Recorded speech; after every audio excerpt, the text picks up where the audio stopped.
আসসালামু আলাইকুম। প্রথমে আমি রুটি বানানোর জন্য আটাগুলো ভালো করে কাই করে নিয়েছি। এখন আটাগুলো একটু ভালো করে মথে তারপরে গোলা করে নিলাম, যে কতটা রুটি বানাবো। তারপরে এই রুটিগুলো ভালো করে বেলে নিচ্ছি। সবগুলো রুটি বেলে নেওয়ার পরে এখন আমি ছেঁকা দিয়ে দেব। ছেঁকে নিয়ে সবগুলো রুটি ভালো করে ছেঁকে নিলাম।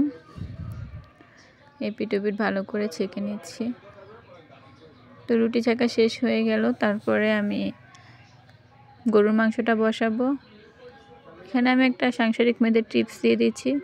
বাসায় যেদিন গরুর মাংস রান্না করবেন সেটা আগে একটু প্রথমে বসায় দেওয়ার চেষ্টা করবেন, কারণ হচ্ছে গরুর মাংসটা সিদ্ধ হতে যেহেতু সময় লাগে, তাই আমি প্রথমেই গরুর মাংসটা আগে রান্না বসায় দিই। সব তরকারি গুছানোর আগে আমি গরুর মাংসটা বসায় দিই, কারণ এটা সিদ্ধ হতে অনেক সময় লাগে। অন্যান্য তরকারি হতে এতটা সময় লাগে না যতটা গরুর মাংস হতে সময় লাগবে। তার জন্য আমি গরুর মাংসটা এখানে মশলাগুলো ভালো করে কষিয়ে তারপরে তো গরুর মাংসটা একটু নাড়াচাড়া দিয়ে ঢেকে রেখে দেবো। এই গরুর মাংস বসায় তারপর আমি অন্যান্য রান্নার সব কিছু গুছিয়ে নিচ্ছি।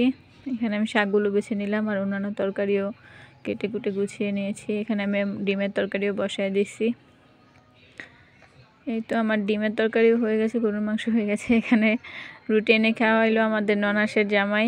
আমার ননাসের জামাই বাচ্চাদেরকে রুটি এনে দিয়েছিল। এখন বললাম যে আমাদেরটা কই, তারপর আবার আমাদের জন্য আমার ননাসের জন্য নিয়ে আসলো। পরে দুষ্টমি করছিলাম, পরে আমরা খেলাম। এখানে আমি ইলিশ মাছের তরকারিটা রান্না করে দিলাম, সিম আলু দিয়ে ইলিশ মাছ রান্না করেছি। তারপরে ভাতও হয়ে গেছে, ভাতটা রান্না করে নিলাম। ইলিশ মাছ নামানোর আগে ধনেপাতা দিয়ে তারপর নামিয়ে নিলাম।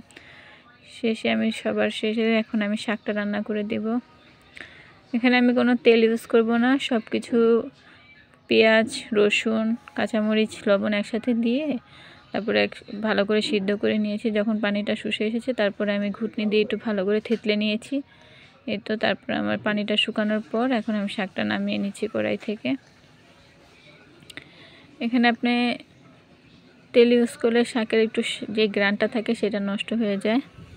এখন বিকালে চা বানাচ্ছে আমার ননাস। বিকালে চা খাওয়ার পরে রাত্রের জন্য একটু ভর্তা বানাইলাম। সবাই গরুর মাংস, মাছ এগুলো খেয়ে বলছে বেশ একটা ভালো লাগছে না, তার জন্য একটু ভর্তা বানিয়ে নিলাম যাতে সবার খাওয়ার একটু রুচিটা ফিরে আসে। কারণ ভর্তা খেলে সবারই কম বেশি, আমরা বাঙালি মানুষ যেহেতু, সবারই মুখে রুচি ফিরে আসে। এখানে আমি সিমের ভর্তা, টমেটোর ভর্তা বানিয়েছি। শুকনো মরিচগুলো আমি একসাথে সবগুলো টেলে তারপর গুঁড়ো করে রেখে দিই, তাহলে আমার যে শুকনো মরিচটা আছে সেটা যেন নষ্ট না হয়ে যায়। এরকম ভর্তা কার কার খেতে ভালো লাগে আমাকে জানাবেন। ওর ফুপুর আবার একটু মেলায় গিয়েছিল, মেলা থেকে আমার মেয়ের জন্য খেলনা কিনে নিয়ে এসেছে আর নিমটি কিনে এনেছে। সবাই মিলে খাচ্ছি আর গল্প করছি। আল্লাহ হাফেজ।